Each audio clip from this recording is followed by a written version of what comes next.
Jake Miller stood at the observation deck of the Galactic Academy, watching 3 suns rise over the purple mountains of Kepler-4 to see. The sight still amazed him after 6 months at the Academy. Back on Earth, he had dreamed of moments like this. But the reality was even better than his imagination. The Academy was huge. 10,000 students from across the galaxy lived and studied in the floating city that orbited the moon. Jake was one of only 3 humans in the entire school. Most days, he felt like a curiosity rather than a student.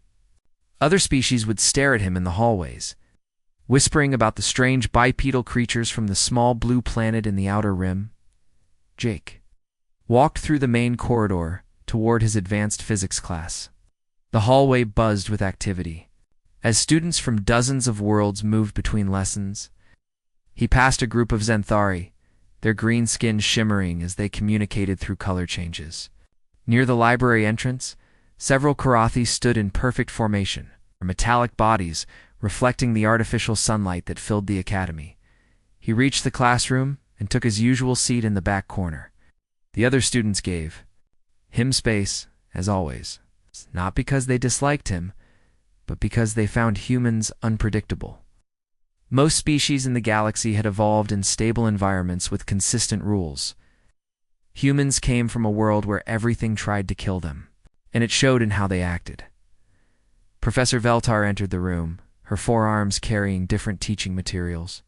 She was from Nexus Prime, a world where her species had mastered energy manipulation thousands of years ago. Her large eyes swept across the classroom before settling on the holographic display at the front.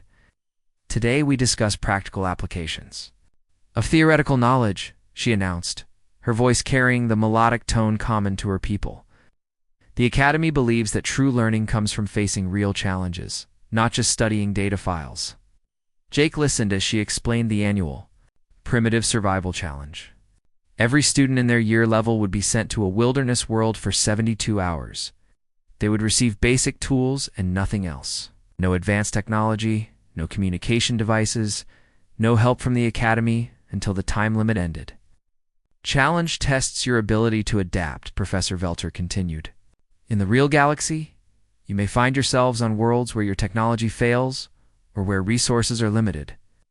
Those who succeed will demonstrate true intelligence, not just academic knowledge.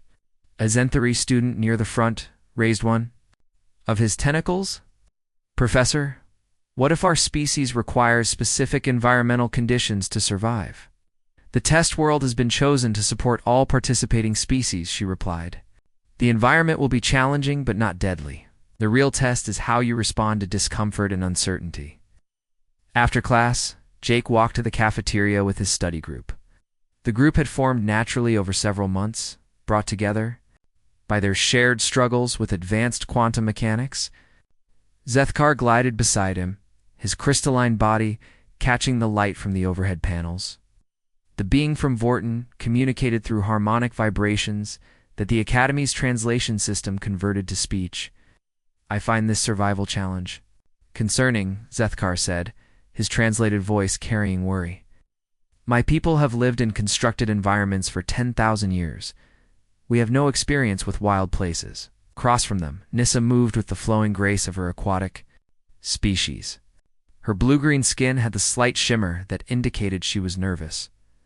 My world has wilderness, but it is all underwater. I've never built shelter on land or dealt with weather patterns. Jake listened to his friends express their concerns. He understood their worry, but part of him felt excited about the challenge. Humans had always been good at surviving in difficult places. It was one of the few advantages his species had over the more advanced civilizations in the galaxy. What about you, Jake? Asked Corin, the warrior from the desert world of Sagoth. His red skin and multiple arms made him look intimidating. But Jake had learned that Corin was more thoughtful than aggressive. Does this challenge concern your species? Jake considered the question. Humans have been surviving in wild places for most of our history. My father took me camping many times when I was young. I know how to make fire, build shelter, and find food and water. But every world is different. I will need to learn the new environment quickly. Vex, whose species valued logic above all else, studied Jake with interest. Your species has an unusual relationship with uncertainty. Most civilized beings seek to eliminate unpredictable elements from their lives. Humans seem to embrace them. We do not have much choice, Jake replied. Earth is not a gentle world. The weather changes quickly, natural disasters happen without warning, and many creatures see humans as food. We learned to adapt or we died. The group reached the cafeteria and found their usual table near the large windows that showed the Academy's gardens. As they ate, Professor Veltar's announcement played on the information screens throughout the room. Jake watched as students from different species reacted to the news. Some seemed confident, others appeared worried, and a few looked terrified. The transport leaves tomorrow morning, Nisa said, reading from her datapad. We will have 6 hours to prepare after arrival. Then the challenge begins officially. 6 hours to survey the area and gather initial resources, Corin noted approvingly. A reasonable amount of time for preparation? Jake nodded, but his mind was already working through possibilities. 6 hours would be enough time to scout the area, identify useful materials, and start building something substantial. While his friends worried about the basics of survival, Jake was thinking about comfort and efficiency. The conversation continued around him, but Jake found himself staring out at the Academy's artificial gardens. Tomorrow, he would be in a real forest for the first time since leaving Earth. The challenge would test everyone differently.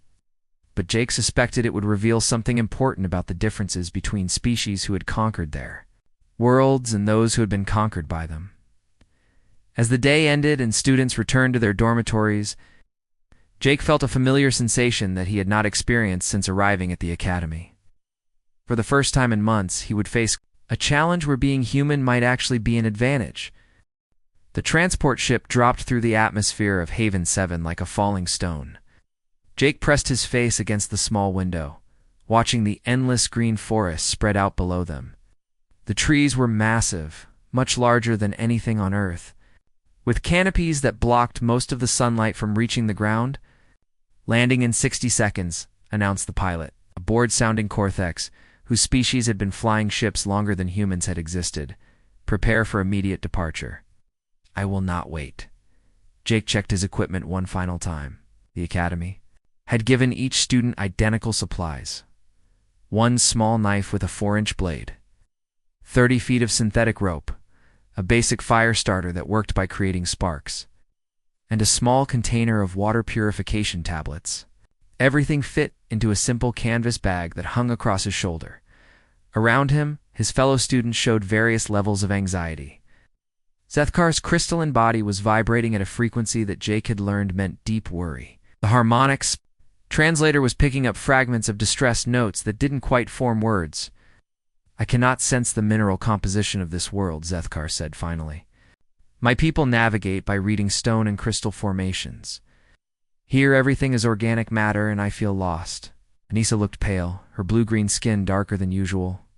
The air feels wrong, too dry. My breathing passages are already becoming uncomfortable. The ship touched down in a small clearing surrounded by towering trees. The moment the doors opened, Jake smelled the rich scent of forest soil, growing plants, and something else he couldn't identify. The air was warm and humid, with a slight breeze that carried the sounds of insects and distant animal calls. Ow. Move. Quickly, the pilot ordered. Pickup is in exactly 72 hours at this location. Do not be late. Jake was the first student off the ship. He immediately began looking around the clearing, noting the position of the sun, direction of the breeze, and the types of plants growing nearby. His father had taught him that the first few minutes in a new environment were crucial for gathering information. The other students followed more slowly. Corin stepped down with military precision, his multiple arms automatically checking his equipment.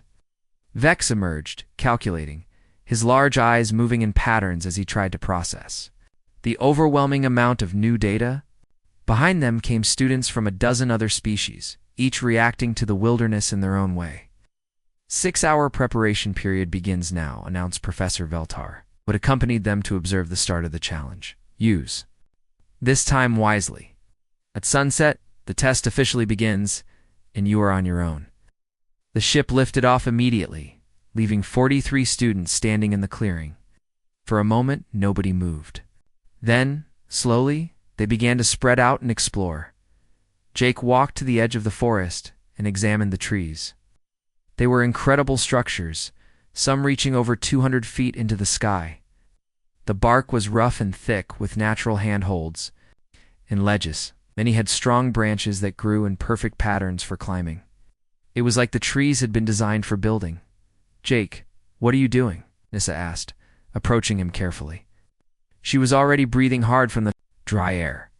"Looking for construction materials," he replied, running his hands along the bark of a massive oak-like tree. "These trees are perfect for building. Strong wood, good branch structure, and they grow close together." "Building what?" Corin had joined them, carrying his equipment in an organized bundle. "We are here to survive, not to construct monuments." Jake looked up at the canopy far above them. Shelter. Protection from weather and animals. A base camp where we can store supplies and rest safely. Bex appeared beside them, his logical mind already working on the problem. The statistical likelihood of severe weather on any given day is approximately 37%. According to Academy data on this world, ground-level shelter would be vulnerable to flooding if it rains. "Exactly," Jake said. "That's why we need to build up high." He pointed to a cluster of 4 trees that grew close together, their branches interweaving. Naturally, about 20 feet above the ground, those trees could support a platform, strong enough to hold all of us, high enough to stay dry, close enough to each other for stability. Zethkar's harmonic translator picked up worried vibrations. "You wish to live in the air?" "My people do not climb. We've never needed to leave the ground." "You won't have to climb much," Jake assured him. "I can build stairs or a ramp system using branches and rope." While the others watched with growing confusion, Jake began gathering materials. He found fallen branches of various sizes, tested them for strength and flexibility, and started sorting them into piles. His movements were quick and efficient, like he had done this many times before. "This is madness," muttered a Dolthic student whose species lived in underground cities. "We should dig shelters in the earth where we will be safe and warm." "The ground here is too soft," Jake replied, digging his boot heel into the forest floor. "It's mostly decomposed plant matter over clay. Any hole you dig will fill with water." When it rains, other students were beginning their own shelter attempts. A group of Zenthari were trying to weave a tent from large leaves.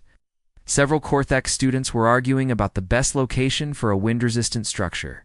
Near the center of the clearing, some students were simply sitting and hoping the challenge would somehow resolve itself. Jake ignored them all and continued working. He used his knife to cut notches in branches, testing how different pieces would fit together.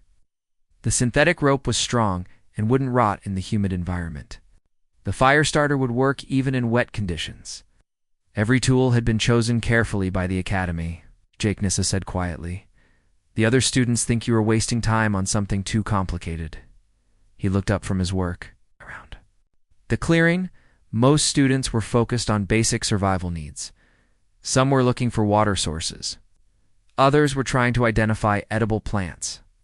A few were attempting to make simple lean-to shelters against large rocks or tree trunks. "They're thinking about surviving," Jake said. "I'm thinking about living comfortably." Corin studied the branches Jake had collected. "Your species builds permanent structures even for temporary situations?" "My species plans for problems before they happen," Jake replied. "Every human learns this as a child. Hope for the best, but prepare for the worst." As the afternoon wore on, Jake continued his preparations. He measured distances between trees using paces and rope lengths. He tested the strength of branches by hanging his full weight from them. He studied the wind patterns by watching how leaves moved in the breeze. The sun was getting lower in the sky when Professor Veltar made the final announcement. "Preparation time ends in 30 minutes. After sunset, you are completely on your own until pickup." Jake looked at his materials and his chosen building site. 30 minutes wasn't enough time to start construction, but it was enough time to finalize his plans. Tomorrow, while the other students struggled with basic shelter needs, he would build something that would change how they all thought about survival. The real challenge was about to begin, and Jake Miller was ready to show. The galaxy what humans could accomplish with nothing but determination and a handful of basic tools. Dawn came early on Haven 7, with pale light filtering through the massive canopy above. Jake woke to the sound of his alien classmates struggling with their first night in the wilderness. Across the clearing, he could hear Zethkar's distressed harmonic vibrations and Nisa's labored breathing.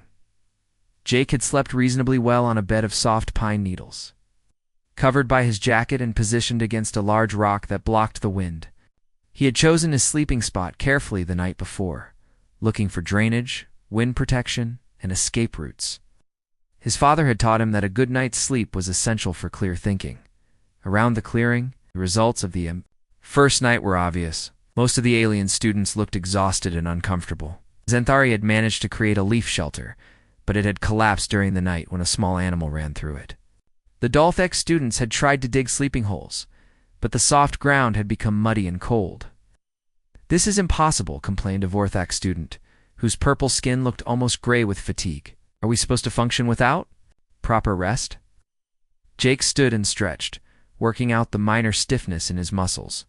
While the others complained, he began his morning routine. First, he checked the weather by looking at the sky through gaps in the canopy. The air felt humid and the wind was shifting direction. Rain was coming, probably by afternoon. Nisa approached him slowly, her movements stiff from sleeping on the hard ground. "How did you sleep so well?" "The rest of us barely managed an hour of real rest." "Experience," Jake replied simply. "My species has been sleeping outdoors for thousands of years. You learn what works and what doesn't." He walked to his pile of collected materials and began sorting them more carefully in the daylight. The branches he had gathered were perfect for construction. Some were straight and strong for support beams. Others were flexible for joining pieces together. He had even found several pieces with natural curves that would work perfectly for his design. Corin joined them, his military training evident in his erect posture despite the uncomfortable night. "What exactly are you planning to build, human?" Jake pointed to the cluster of 4 trees he had identified the day before. "A treehouse, large enough for all of us, high enough to stay dry and safe, strong enough to last through any weather." "House in the trees?" Vex's logical mind struggled with the concept. This seems unnecessarily complex. Simple ground shelters require less energy and resources. "Simple ground shelters also flood when it rains," Jake replied, looking up at the darkening sky. "They get invaded by animals looking for food or warmth. They're cold, wet, and uncomfortable. A treehouse solves all those problems." Zethkar's crystalline body caught the morning light as he glided over to join the conversation. "My people have never built structures in trees. It seems dangerous and unstable." Jake smiled and picked up a thick branch about 6 feet long. He wedged one end against a rock and pressed down on the other end with his full weight. The branch flexed, but held firm. "What is stronger than most people think? These trees have been growing for decades, maybe centuries. Their branches can easily support our weight, even if the structure is sound," argued a Nexian student whose species lived in energy-based cities. "The time required to build such a thing would be enormous." "We only have 3 days. 6 hours, Jake said confidently. "I can have the basic structure finished in 6 hours." The alien students exchanged glances that clearly indicated they thought he was either lying or insane. 6 hours to build a house seemed impossible, especially using only primitive tools. Jake ignored their skepticism and began working. He started by climbing the largest of the 4 trees, using the natural handholds in the bark to pull himself up to the first major branch cluster about 15 feet above the ground. His movements were smooth and confident, like climbing was as natural as walking. "How does he do that?" whispered a Corvani student whose species had never developed the ability to climb. "Humans are natural climbers," Corin observed. "Their body structure is designed for it. Arms for pulling, legs for pushing, hands that can grip almost anything." From his position in the tree, Jake began measuring distances between branches using lengths of rope. He found a natural platform where 3 large branches came together, forming a triangle about 8 feet across. Perfect for the foundation of his structure.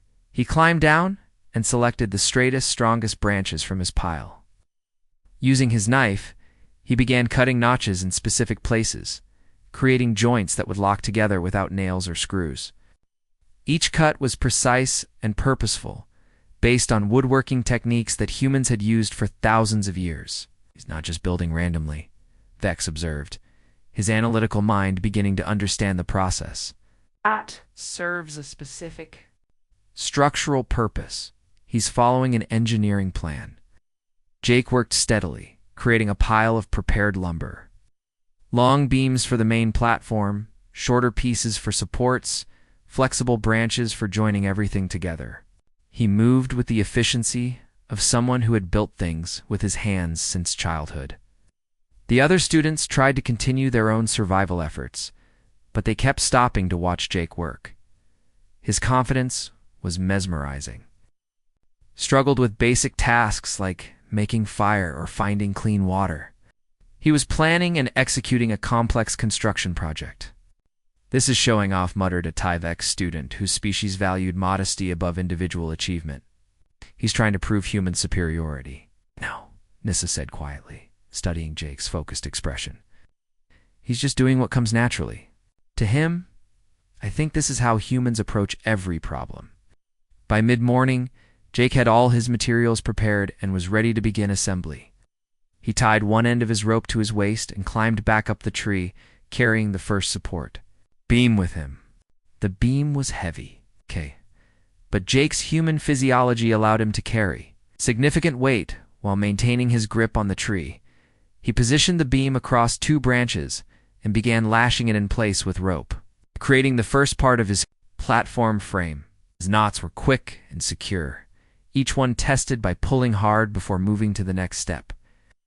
"The efficiency is remarkable," Vex said to no one in particular. "He's completing each task with minimal wasted motion or resources."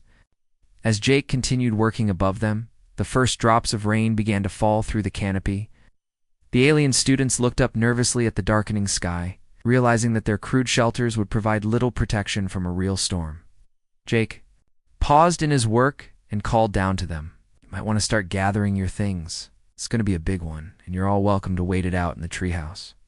The offer was generous, but most of the alien students were too, proud to accept help so quickly. They would learn soon enough that surviving in the wilderness wasn't about pride or proving individual strength. It was about using every advantage available, including the knowledge that some species were simply better at certain things than others. As the rain intensified and Jake continued building his impossible treehouse, the other students began to understand that they were witnessing something special. Not just human stubbornness or showing off, but a fundamental difference in how his species approached problems. Where they saw obstacles, humans saw opportunities. Where they sought to endure hardship, humans sought to eliminate it entirely. The rain started as a gentle drizzle, but quickly turned into a steady downpour. Jake worked through it, his human body naturally adjusting to the wet conditions. Ow. Water ran off his hair and clothes, but his grip remained strong on the wet wood, and his movements stayed sure and deliberate. Below him, alien students huddled under their makeshift shelters as water began seeping through leaves and cloth. Their discomfort was obvious, but their pride kept most of them from asking for help. They watched Jake work with growing amazement as his treehouse took shape despite the worsening weather. Jake had completed the main platform, solid structure 8 feet across that rested securely on the natural intersection of 3 massive branches. The platform was level and stable, locked in place with rope and notched joints that distributed weight evenly across the tree's strongest points. "How's he still working up there?" Nisa asked, shivering as water dripped through her leaf shelter. "The branches must be slippery and dangerous." "Humans have excellent grip strength," Corin observed from his slightly better rock shelter. "Their hands and feet are designed for grasping wet surfaces. It's an evolutionary advantage from their tree-dwelling ancestors." Jake began working on the walls, using a technique his grandfather had taught him for building without nails. Wove smaller branches between vertical supports, creating a lattice pattern that was both strong and flexible. The gaps between branches allowed air circulation while still blocking wind and rain. He's creating a complex structural system, Vex said, his analytical mind working to understand the engineering principles. Each element serves multiple functions. The walls provide protection, but also add structural support to the platform. As Jake worked, he called down instructions to anyone willing to help. Can someone gather more of those curved branches? The ones about 3 feet long? And I need some of those broad leaves for the roof section. Zethkar's harmonic vibrations indicated deep confusion. Why does he need our assistance if he claims to be able to build this alone? He never said he would build it alone, Nisa pointed out. He said he could finish it in 6 hours. Using help makes the work faster and teaches us his techniques. Despite their initial reluctance, several students began gathering the materials Jake requested. They passed branches and leaves up to him using a simple pulley system he had rigged. With rope and a strong overhead branch, the system allowed heavy materials to be lifted easily. Demonstrating another human innovation that seemed obvious once explained, Jake worked on the roof next, creating a sloped design that would shed water quickly. He used the broad leaves as natural shingles, overlapping them in patterns that directed water away from the living space. The roof extended beyond the walls, creating covered areas where equipment could be stored dry. The water management is sophisticated, observed a hydrozoan student whose aquatic species understood fluid dynamics. He's channeling rainwater along specific paths to prevent pooling and flooding.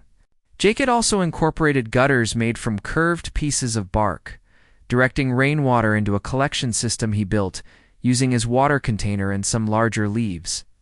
The system would provide clean drinking water without requiring trips to ground-level water sources. Practical engineering, Jake explained as he worked. On Earth, humans learn that water is life. You never waste it, and you always plan for collecting more. The most impressive feature came next. Jake began building what looked like a second level to the treehouse, using the natural branches above the main platform. This upper level was smaller, but provided additional space and served as a lookout point with views across the forest canopy. Multiple levels? Nexian student asked, in disbelief. This exceeds any temporary shelter in our databases. It's not about temporary, Jake replied, lashing support beams for the upper platform. It's about comfort and efficiency. If you're going to build something, build it right the first time. He added features that seemed to come from pure instinct, but amazed his alien observers. Storage areas built into the walls kept food and equipment organized and protected. A ventilation system used the natural airflow between trees to keep the interior comfortable. Emergency exits on multiple sides provided escape routes if needed. Jake Corrin called up, "How do you know all these techniques? Does your species have extensive construction training?" Every human child learns to build things. We play with blocks and sticks and mud. We build forts in our backyards and shelters when we go camping. It's not special training, it's just part of growing up human. Your childhood play involves construction engineering. Vex's logical mind found this fascinating. Most species reserve such activities for specialized education. Humans learn by doing, Jake explained, returning to his work. We don't just study theory. We build things, break them, and build them better. It's how we solve every problem. Yes. The afternoon progressed. Jake's treehouse became more elaborate. He added a rope ladder system that made climbing easy for species that couldn't naturally climb trees. The ladder had knots and loops that provided secure handholds and footholds. Making it accessible even for beings with different body structures, he created a pulley system for hauling supplies up and down. Eliminating the need for dangerous climbing while carrying heavy objects, the system used mechanical advantage to make lifting easy, demonstrating engineering principles that some civilizations had taken centuries to develop. "This is not survival construction," said a Dalthek student whose species built only functional underground tunnels. "This is architecture. It's creating a permanent dwelling." "No," Nisa corrected, studying the structure with new understanding. "He's creating a home. It's a difference between surviving somewhere and living somewhere comfortably." The rain continued throughout the afternoon, but Jake's treehouse remained completely dry inside. The alien students' shelters, meanwhile, were failing one by one. Leaf structures collapsed under the weight of water. Rock shelters flooded as runoff channeled through the clearing. Even the most carefully constructed ground shelters became cold and miserable. How much longer? Zethkar asked, his crystalline body showing stress fractures from the constant dampness. Jake checked the position of the sun behind the clouds and estimated the time. 2 more hours for completion. The basic structure is finished, but I want to add some comfort features. Comfort features? Several students asked simultaneously. Jake grinned as he worked on what looked like seating areas built into the walls. Humans don't just survive, we thrive. If we're going to spend 3 days somewhere, we might as well be comfortable. As evening approached and Jake put the finishing touches on his remarkable treehouse, the alien students began to understand that they were witnessing something beyond just good engineering. They were seeing a fundamental difference in how humans approached life itself. Where other species sought to endure hardship, humans sought to transform it into opportunity. By the second morning, Jake's treehouse was complete and magnificent. The structure rose 25 feet above the forest floor, with solid platforms, weatherproof walls, and a roof that had kept everything perfectly dry through the nights. Heavy rain. Jake had even built a small deck area where students could sit and look out over the forest canopy. The alien students stood in the clearing below, staring up at the engineering marvel with a mixture of awe and embarrassment. Their own shelters had mostly collapsed or flooded during the night. Several students had given up on building entirely and were simply sitting under large rocks, wet and miserable. "It's not possible," muttered a Korthi student whose metallic body was showing rust spots from the constant moisture. "He built that entire structure in less than 1 day using only primitive tools. The mathematical precision is extraordinary," Vex observed, calculating angles and load distributions. "Every joint is positioned for maximum structural integrity. The weight distribution follows engineering principles that my species considers advanced." Jake climbed down from his treehouse using the rope ladder system he had built. He looked tired but satisfied, like someone who had completed a job well done. His clothes were damp but not soaked, and his spirits remained high despite the challenging conditions. "Morning, everyone," he called cheerfully. "How did you all sleep?" Response was a collection of groans, harmonic distress signals, and complaints in various alien languages. Nobody had slept well except Jake, who had spent the night warm and dry in his elevated shelter. Jake Nisa approached him slowly, her blue-green skin looking pale and sickly. "I need to ask you something important. My breathing is becoming very difficult in this humid air. My people are not designed for this environment. What do you need?" Jake asked immediately, his tone becoming serious and concerned. "Higher ground, maybe? Somewhere with better air circulation?" she suggested. "Hopefully," Jake pointed up at his treehouse.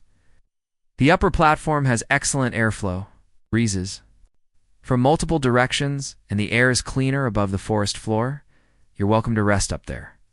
"I cannot climb," Nissa admitted, looking embarrassed. "My species developed for underwater movement, not vertical climbing. That's why I built the rope ladder with platforms every few feet," Jake explained. "And the pulley system can lift you up if climbing is too difficult." Before Nissa could respond, the weather took a dramatic turn for the worse. Dark clouds rolled in faster than anyone expected, and the wind began howling through the trees with frightening intensity. Within minutes, the gentle rain became a violent storm, with driving winds and lightning that lit up the forest. "Everyone take cover," shouted Corin, but there was nowhere to take cover. The alien students' makeshift shelters offered no protection against the severe weather. Jake looked up at his treehouse, then at the panicked students around him. The structure was built to handle bad weather, but he had designed it for 1 person, maybe 2 at most. 6 students would be crowded, but it was possible. "Everyone up to the treehouse now," he ordered, his voice carrying an authority that surprised even him. "The storm's dangerous, and you need real shelter." "There is not enough space," protested Zethkar, his crystalline body vibrating with fear as wind-blown debris struck his surfaces. "There's enough space if we work together," Jake replied firmly. "Vex, you and Corin go up first and help pull the others up. Nisa, you're next because you're having breathing problems." We'll use the pulley system to lift you." Alien students looked at each other uncertainly. Accepting help from the human meant admitting that their own survival efforts had failed completely. But as lightning struck nearby trees and the wind grew stronger, pride became less important than staying alive. Corin was the first to climb the rope ladder, his multiple arms making the ascent easier than for most species. Vex followed, his logical mind accepting that Jake's solution was the most rational option available. Together, they helped pull Nissa up using the rope system Jake had built. "This is actually comfortable," Nissa said in surprise as she reached the main platform. "The air circulation is much better up here, and it feels secure despite being so high." Zethkar required special handling because his crystalline body was both heavy and fragile. Jake rigged a harness using rope and slowly winched the alien up to the treehouse using mechanical advantage. The pulley system made the lift possible, though it required careful coordination. Once everyone was safely in the treehouse, Jake sealed the entrances using flaps he had built into the walls. The structure became a weatherproof capsule that protected them completely from the storm raging outside. "How did you know to prepare for weather this severe?" asked a Tythek student who had joined them at the last minute. "I didn't know," Jake admitted, checking the rope fastenings that held everything together. "But humans learn to prepare for things that might happen, not just things that will happen. My father always said hope for the best, plan for the worst." The treehouse held firm against the storm, swaying slightly with the trees but never feeling unstable. The engineering was sound, and Jake's choice of materials proved perfect for the conditions. The alien students began to relax as they realized they were truly safe. Jake Vex said thoughtfully, "Your species approaches uncertainty differently than ours.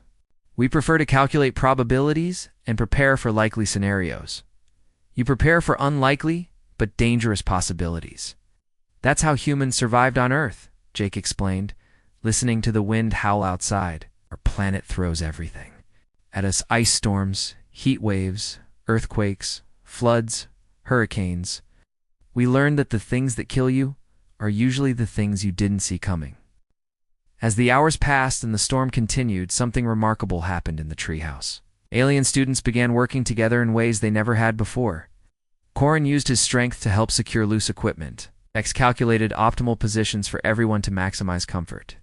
Nissa shared her knowledge of breathing techniques to help others deal with the stress.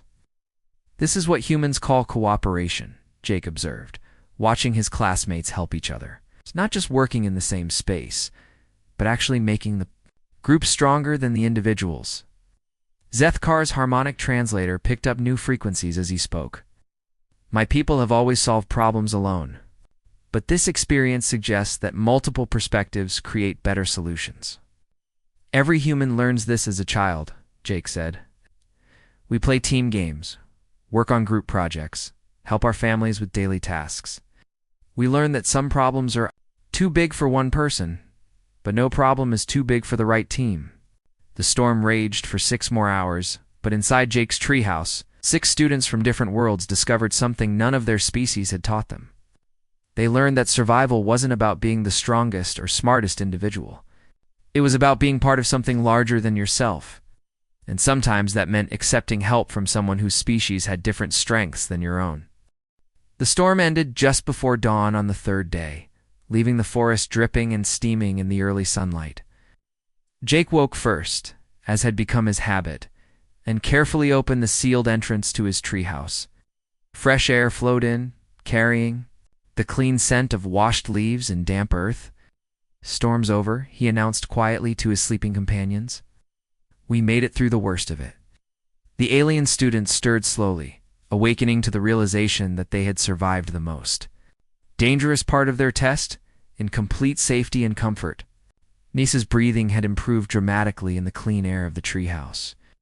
Zethkar's crystalline body had stopped showing stress fractures. Even Vex seemed more relaxed than anyone had ever seen him. "I slept better last night than I have since arriving on this world," Corin admitted, stretching his multiple arms. "Your structure provided both physical and psychological security." Jake climbed down to assess the damage in the clearing below.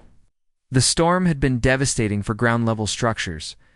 Fallen branches covered the area where most students had tried to build shelters. Small streams had formed where none existed before, turning low areas into muddy pools. "Look at this destruction," said a Dalthak student who emerged from a flooded underground shelter, covered in mud and shivering.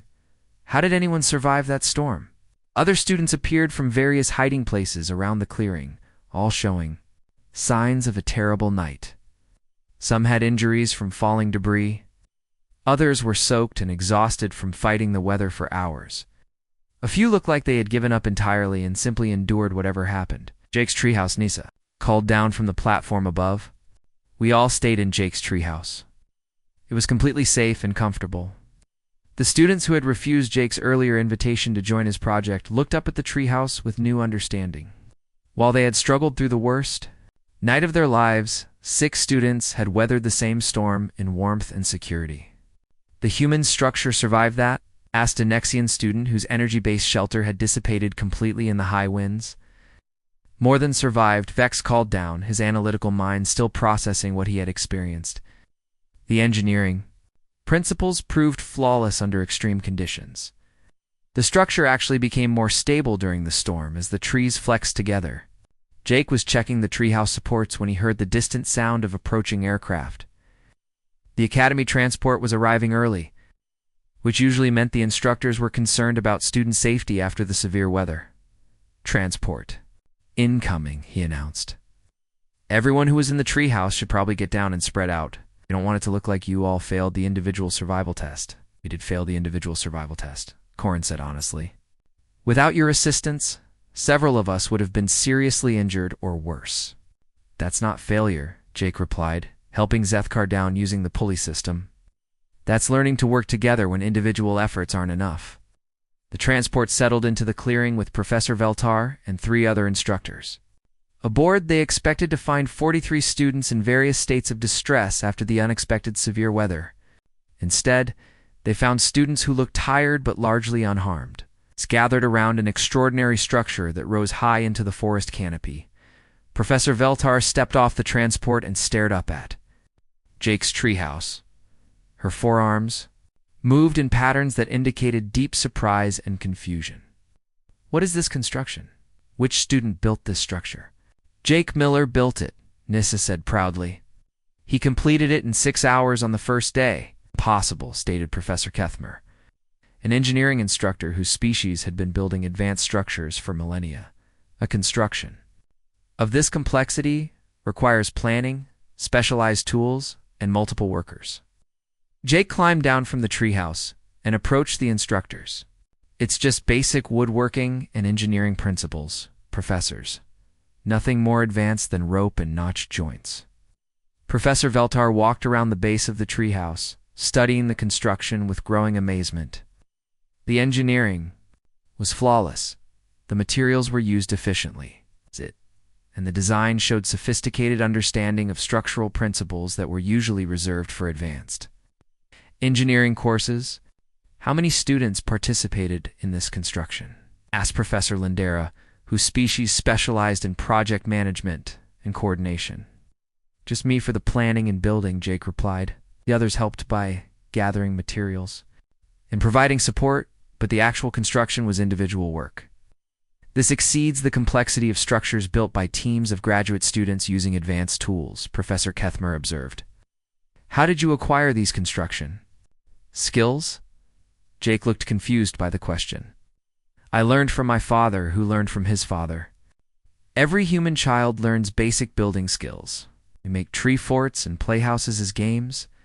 Your species teaches advanced engineering as childhood play." Professor Lindera's translator struggled with the concept. "Not advanced engineering," Jake corrected. "Just common sense construction. How to make things strong, how to stay dry, how to be comfortable. Basic survival skills that every human needs to know."